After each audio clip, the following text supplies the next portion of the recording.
This is the Big O Show. This is the Big O Show. All righty, there he is. The man. I should be in the throwback uniform, shouldn't I? Yeah. I was actually, yesterday we went to the Dolphin locker rooms because they opened for the first time, and so I did a second show yesterday in the afternoon, and then that story broke, and so I told my wife, do me a favor, because I don't know if you know this, but I have a rookie card, Ira. I do. I have a rookie card. Really? Do you have the picture? You don't have the picture. Anyways, he doesn't know. So you remember when the All-Star game was here? Correct. In 1990, I believe. Yes. Right. So right before I got into this business, for the first 4 years of the team's existence, my wife and I, then girlfriend, we had season tickets, and we would go to all the games. So we also had tickets for the All-Star game, and we had lower bowl tickets.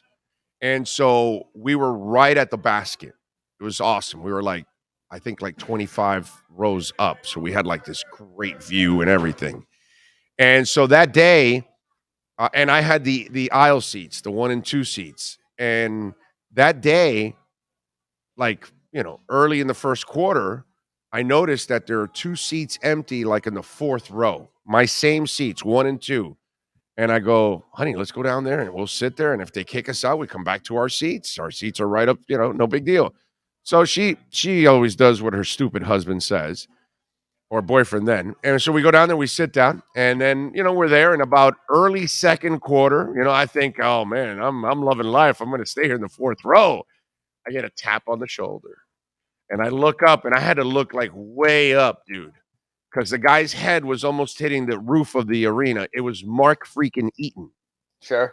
And he goes, excuse me, those are my seats. And I said, yes, sir, they are. I just grabbed my wife. We went up the stairs to our seats.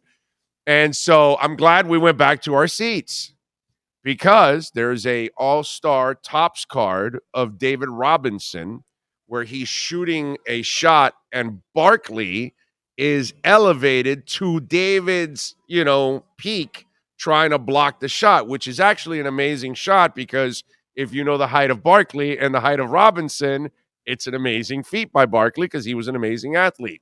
But if you look through that, you'll see me and the wife sitting there in our Heat jerseys from the original seasons.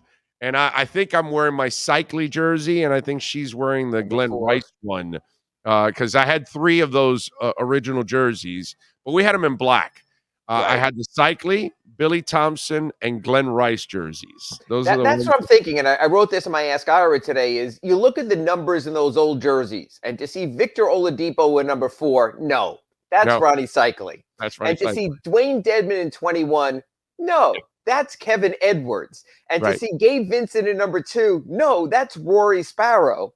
But to further piggyback on your point, I might be wrong, Big O, and correct me if I am here. But aren't you also featured in the Heat's Hall of Champions for when you were in the locker room? Yes. When they won the championship, when they won one of their championships. That hairy arm of mine is there, holding the QAM mic. And I'm in that champagne-filled locker room in 06. Yes. Because I was still on the beat in those days, that I was actually going into the locker rooms on a consistent basis and covering the team. So I was sent with the beautiful job of covering the team on the road for that championship. That was cool. I still have the Wheaties box they gave us with the boys on it. So that was pretty cool. I still remember that. And I guess if ever there's a year to have throwback jerseys, it might as well be this year, because it's a throwback roster. Because the bottom line is you've added one player the entire offseason, Nikola Jovic. So you're going to have familiar faces. Now you're going to have familiar jerseys. You know what? I might talk to you about the Miami Vice jerseys and the mix and matches and whether it's overdoing it. But I love nostalgia in sports. And I think you should never forget your roots. And honestly, Big O, because you were there as a fan, matter of fact, I had season tickets back then in the day also, when they didn't cost both an arm and a leg. Yes. And I do think, as much as Pat Riley has done for this franchise, which is everything, they do tend to forget a little bit about everything that happened before 1995. The original Heat team, some of the personalities. and all that. The Steve Smiths, the Cycles, the Glenn Rices, and I would like to see those. We didn't have much of a history before Riley. We never really created any kind of history. It was just infancy stuff. Our first trip to the playoffs and the clackers and all that kind of stuff. And it just there wasn't a lot of richness in our history. It's all been, the Arison Riley era has been really what's brought the real accomplishments. It's more nostalgia more than anything else that you're going to appreciate back in those days. The Jazz win the first time you make the playoffs, certain moments when they beat the Pistons, those kind of things. Rex Chapman, 39 points. Well, no, that was Riley, actually. No, I'll give you one. Yeah, do you remember the unique moment when they beat the Charlotte Hornets for the first time at Miami Arena? What happened? Do you recall that? You can be honest. No, I don't actually. Okay, they gave out fly swatters that night. Yes, and the court was rained with fly swatters. I mean, it was literally rats before the rats. Yeah. I think there were yellow fly swatters. If I'm correct. And they gold, threw them down. Gold. Yeah, might have even been sponsored by QAM at the time. I have the fly swatter in my house. Okay. I have the fly swatter. I have a lot. I have a lot of the stuff they gave away. Sure. Those first couple years, those plastic glasses that were like drinking glasses, the calendars. I mean, there were so many things that they gave away in those days. The license plates, all that kind of. Hell, I remember asking Tree Crawford before I worked at QAM, and Tree was doing a show for Kaplan over at the arena, and I remember asking Tree for a license tag because they had these Heat QAM yellow license tags that were like kind of popular in those days. And I still have one on my wall. I still have it too. I still have it on my wall here, Miami Heat 560 QAM. I have one in yellow. I have one in white. And over my shoulder over here is Ronnie Cycli when they gave out those player fan masks that we all held up also. So, I mean, that's the thing is I know this is the 35th season, which is kind of remarkable, and it shows how old you are and how old I am. But there is a history here, and there is a richness, and there is a continuity. And that's important, Big O, for this reason. The Marlins never gave that to us. They had this team, and it stopped, and that team, and it stopped. And they were disjointed. The Panthers, to a degree, also. The Heat have this continuum. Yes, players moved on, but certain players begat Alonzo Mourning when Glenn Rice was traded. Certain players begat Tim Hardaway when he joined the team in the middle of that 95-96 season. There is a degree of continuum. Yes, Caron Butler was here, but he begat Shaquille O'Neal, who begat Sean Marion, and you go, who begat Jermaine O'Neal. It's like, it's almost biblical in the history here. So it is nice to remember. So that's why I like those jerseys. As a matter of fact, I like those more than the Vice jerseys because they come with meaning. Oh, yeah, no, and I love the style of the numbers and everything with the 3-layered colors into them and all that. Yes. I really think that's actually a really sweet look, those throwback jerseys. So I'm really happy that they're actually bringing those back.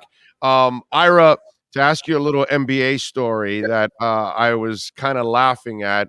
I don't know if you saw the Kyrie Irving discussion that he had.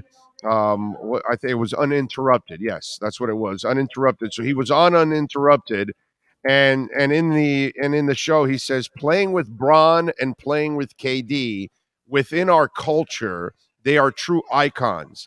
But I had to fill in those shoes that were very uncomfortable for me. Irving said.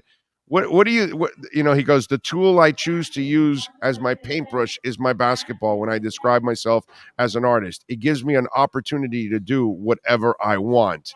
And I don't know if you ended up seeing this, but your thoughts on him.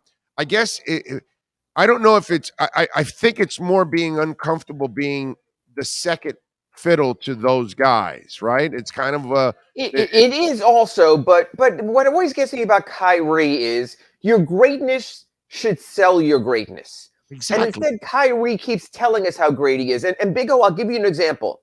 You are huge into rock stars and your rock icons. Yeah. But rock icons don't say, I'm an icon. Their music says it for them. Their live performances say it for them. Their legacy songs say it for him. The amount of times Kyrie has come out. When Liam Gallagher tries to tell us that he's better than the Beatles, that's when we say you're an idiot. Right. Or just any of these guys who say they belong have been kicked out of bands and all that. Your greatness sells yourself. That's the thing. Kyrie's lack of self-awareness is remarkable. And he's just so different in that regard. It's like he says stuff. It's like, let your action show it. Let your action show who you are and what you are. And you know what? Show up for work. You show up for work more often, we'll see the greatness. I've said this on your show when I've debated how good I think the Nets can be, and even those previous Nets teams. I believe when it comes to bucket getting a bucket, Kyrie is one of the 5 best in the NBA right now. You give him the ball, no screen, no help, no shooters on the wing, no one to kick to. He can create better than 99% of players in this league. So go out and do it and be that player. But leave it be there. As a matter of fact, there was just some video of Kyrie working out with Victor Oladipo, and Victor Oladipo gave Kyrie all the respect in the world, saying, I'm working with one of the great ones. Let the others talk about your greatness. Don't sell me on your greatness. Michael Jordan would put the ball in your face, would posterize you, would humiliate you, would trash talk you, but then wouldn't come out after the game and say, and this is why I'm one of the greatest players in the history of the game. You know it. You saw it with Magic, with Bird. Kyrie is just so different that, it's funny. It's like when people go, shut up and just play. And I think players should absolutely, like you and me and anyone, have their voices. But let your play do the talking. Let your work do the talking. As much as you want to get your subscriptions up on your YouTube channel, make the show great every day, and your subscriptions naturally will go up. That's the difference with Kyrie. I'm great. Okay. He's just different. No, I'm with you. That's, Paul McCartney doesn't tell you how great he is, and he is great, obviously, as the Beatles and a solo artist, but Liam Gallagher will go out of his way to try to tell you how great they are and how Oasis is better than the Beatles. And it's the kind of stuff like that kind of drives you crazy about all of that. All right. Just that nothing's developed overnight, right? Since the Red Recover Inside the Paint show. Well, there's one interesting thing. Someone offered me, I usually don't deal with trade proposals, and I always have to run them by the trade machine. But someone offered me this last night, and I actually threw it out there on my Ask Ira at sunsentinel.com this morning.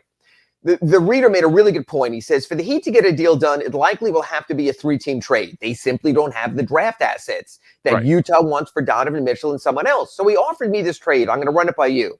Okay. The Heat would send Tyler Hero and 2 unprotected first-round picks to Utah. They would send Kyle Lowry and Duncan Robinson to the Lakers. The Lakers would send 2 unprotected picks to the Jazz and Russell Westbrook's contract, and the Heat would get Donovan Mitchell and Mike Conley Jr. And the math worked. So this is the math works, the sense doesn't. Well, here's the deal. So let me talk about what the Heat's giving up and what the Heat's getting, just from the Heat perspective. That's what I'm saying. The Heat would be getting Donovan Mitchell and Mike Conley, but would be giving up Kyle Lowry, Tyler Hero, Duncan Robinson, and 2 unprotected first-round picks. So the question becomes, just how much is too much right there, unless you think Mike Conley can be better than Kyle Lowry when healthy is, and I don't think that's what the NBA thinks. And that's my problem with Mike Conley, healthy.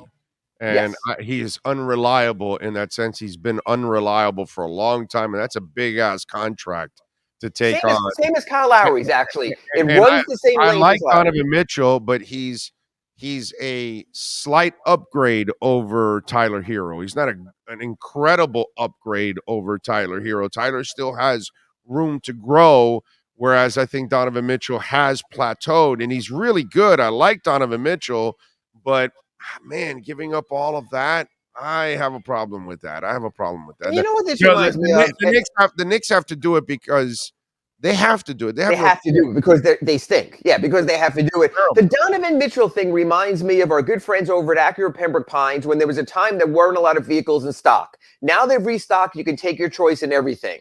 It's almost like Donovan Mitchell is the only vehicle sort of out there on display. So there's nowhere for anyone else in the NBA to look. That when you're sitting there right now and you're saying, I want one more scorer, whether it's a number 1 or 2 or 3 scorer, it's pretty much Donovan Mitchell. Look what you and I have spoken about the last month or so on our Acura Pembroke Pines reports. We've spoken about John Collins, about Miles Turner, about Harrison Barnes, about Jay Crowder. A lot of forwards, not a lot of point getters. So Donovan Mitchell right now is really the only point getter who's been mentioned as being available around the NBA. Even Buddy Hield is more of a shooter than a point getter. So the market is very much a seller's market right now for Danny Ainge. He can ask for the world. Wait till media day. Wait till someone asks Donovan Mitchell, Donovan, your roster sucks this year. Your team is trying to lose. How excited are you for the season? That's when push will come to shove. Well, I sent you that story where he took off Utah guard off his on his Twitter page. His Twitter bio no longer says that he ever was, is, or maybe will be with the Utah Jazz. I love the subtle little tweaks players can offer. But this is why I like the Miles Turner move, because I'm with you when you talk about improvement from within. Okay, so if you could get some of the younger guys to step up and become better scorers, Miles will then add that 3-and-D that they haven't had at the big man position to kind of offset in that offense. And then that'll allow the rest of the guys to kind of grow in their roles and hopefully around Jimmy.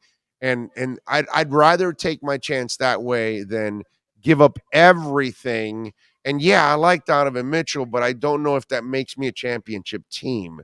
And you get me Durant, and I'm saying, okay, now I got a chance to be world of difference. On a 1 to 100 scale, Kevin Durant's a 96, Donovan Mitchell's an 82. It's a difference. There's a difference there, but it's just because, okay, Durant's off the board. Now we got to go for the next big thing. Well, the next big thing is not nearly as big a thing. And I think the Utah Jazz will come to see that, because when it comes to dominant shot blocking centers, hey, Rudy Gobert is a unicorn. He is the best at what he does in the NBA.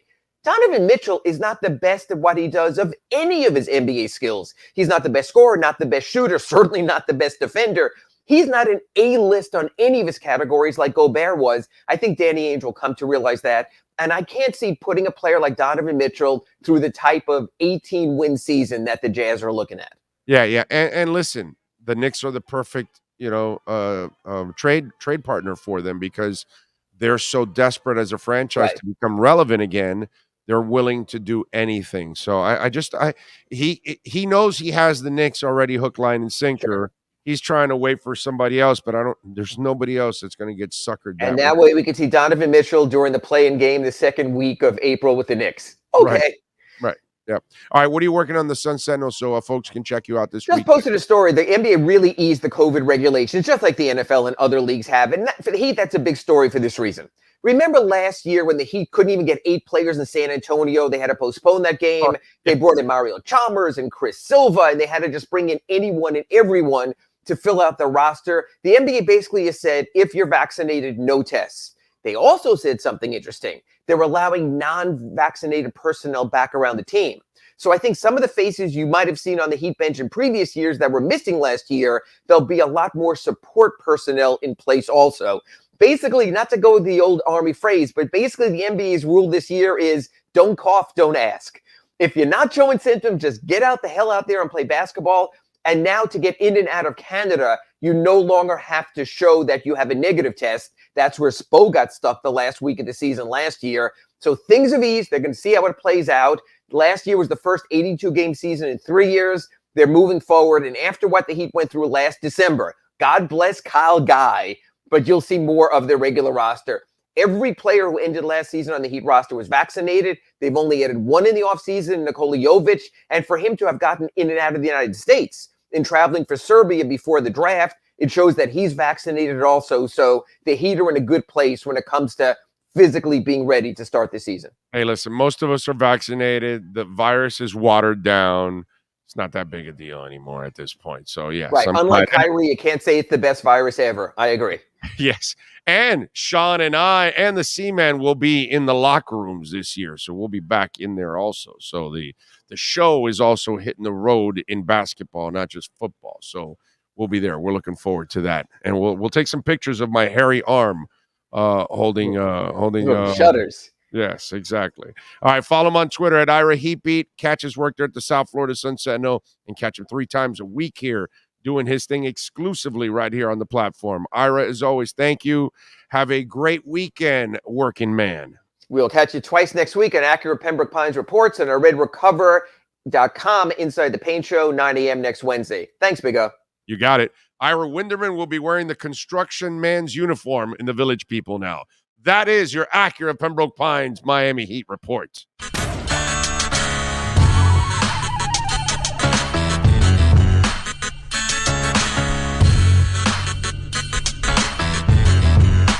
This is the Big O Show. This is the Big O Show.